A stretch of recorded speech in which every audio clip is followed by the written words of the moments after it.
need ko kasi ng 2x2 and 1x1 na picture para sa documents.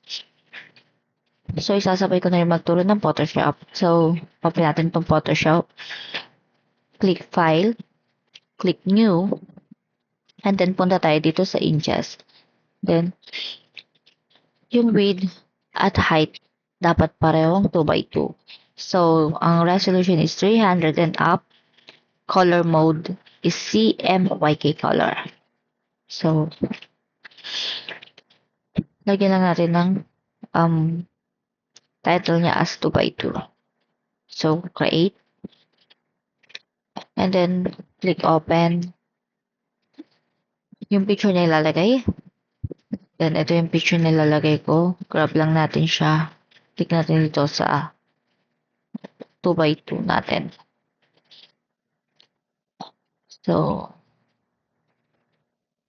resize nyo lang as you want. So, ayan.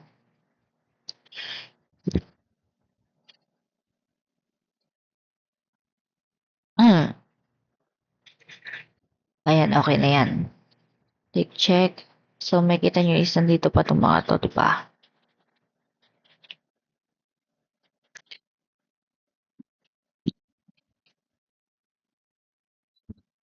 Click lang natin itong crop tools.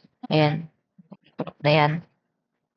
Pag inalaw mo is naka-crop na siya. So, balik lang natin sa position niya. Edit. Stroke. Outside. Hindi mo na siya malagyan sa outside yan. So, dito tayo sa may bandang inside. And 1 pix lang. So, click OK. So, hindi mo pa masyadong makita. Pero may black yan sa mga gilid niya. And then, so, ililipat natin siya sa photo paper. Click Files, New. Click natin itong print.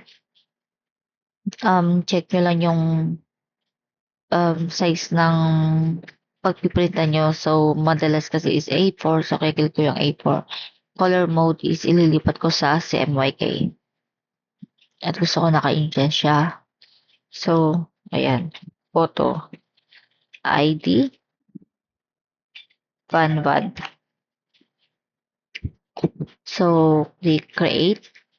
So, ayan, meron na tayo yan. Ko lang tong picture ko. And then, grab ko siya dyan. So, kung papansin mo, is meron na siyang line dyan. Create tayo ng copy. Copy, paste.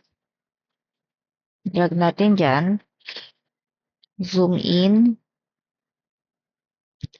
Check natin dyan sa may middle, which is naka-indicate as 1. So, pag dinala natin to dito, automatically is magiging 1 by 1 siya. So, ilip mo natin yan dyan. Grab natin tong isa.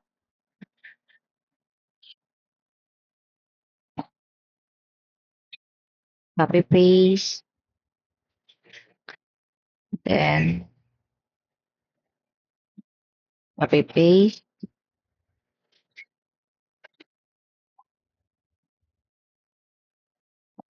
Copy paste. Tapos, click natin to. Lagyan natin dito. And then, copy paste. Copy paste. Lagyan natin dito. So, gusto ko pang gumawa ng copy. Copy paste lang natin yan. Click all natin. Drag natin sa gitna. So, yan. Kita sa gitna na siya. So, delete lang natin tong. And then, ayan, meron.